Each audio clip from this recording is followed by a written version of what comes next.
Hi అండి. కాజాలు కాజాలు అనగానే మనకి గుర్తొచ్చేది కాకినాడ. ఆ కాజాల కోసం కాకినాడ వరకు వెళ్ళక్కర్లేదండి. మన ఇంట్లో ఉన్న వాటితోనే సింపుల్గా ఎలా చేసుకోవాలో చెప్తాను. ఇప్పుడు ఎలా చేయాలో చూద్దాం. ఒక బౌల్లో 1 kg మైదా, 1 స్పూన్ నెయ్యి, 2 స్పూన్స్ శనగపిండి, మరిగించిన ఆయిల్ వేసి వాటర్ కొంచెం కొంచెం వేసుకుంటూ చపాతీ పిండిలా కలుపుకొని ఒక 15 minutes పక్కన పెట్టుకోండి. ఈలోపు మనం పాకం ప్రిపేర్ చేసుకుందాం. ఒక కడాయిలో 1/2 kg పంచదారకి 1/2 లీటర్ వాటర్ వేసుకుని తీగ పాకం వచ్చిన తర్వాత స్టవ్ ఆఫ్ చేసుకుంటే పాకం రెడీ.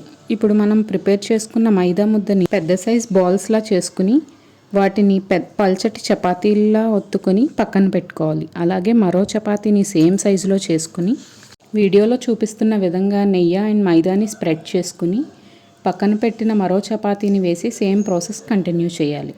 ఇప్పుడు ఆ చపాతీని రోల్లా చేసుకుని మీకు నచ్చిన సైజెస్లో కట్ చేసుకుని ఒక్కొక్క కాజాని వీడియోలో చూపిస్తున్నట్టు ప్రెస్ చేసి ప్లేట్లోకి తీసి పక్కన పెట్టుకోవాలి.